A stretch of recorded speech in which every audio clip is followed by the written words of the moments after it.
පොවාපු අම්මට සලකන පුතා මතු බුදු වෙනවා සන්තයි අම්මට සලකන පුතා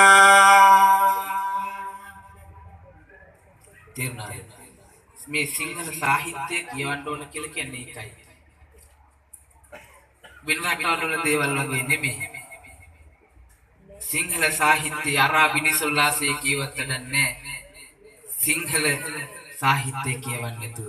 බලන්න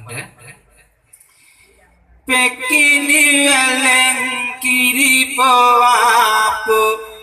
අම්මට සලකන පුතා මතු බුදු වෙනවා සන්තයි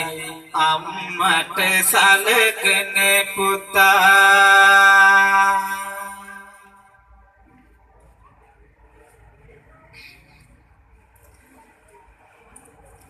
අම්මා කෙනෙක් තාත්තා කෙනෙක් අම්මා උදේ ඉඳන් රැ වෙනකන් ලිපේ ගිලි මැද්දේ පිච්චුනේ දරුවන්ගේ කුස පුරවන්නේ තාත්තා උදේ ඉඳන් රැ වෙනකන් කන් දෙකේ අගින් දහඩිය පෙරුවේ දරුවන්ගේ කුස පුරවන්නේ සිංහල සාහිත්‍ය තුල කියලා දෙන්නේ අම්මා නැති කලට බඩගිනි වෙන්න එපා අම්මා කෙනෙක් නැති වුණාම දරුවන්ගේ කුස පුරවන්න කෙනෙක් නැහැ අහන්න පොඩි කාලේ පෙයෝ කෙරෙවල රසය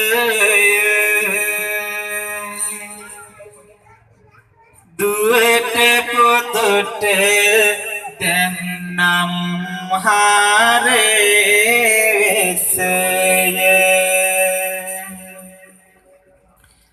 ඇසුනේ ලෙලිගේ බැනගේ බසය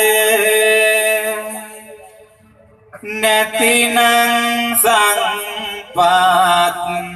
වෙලේ ආනෝ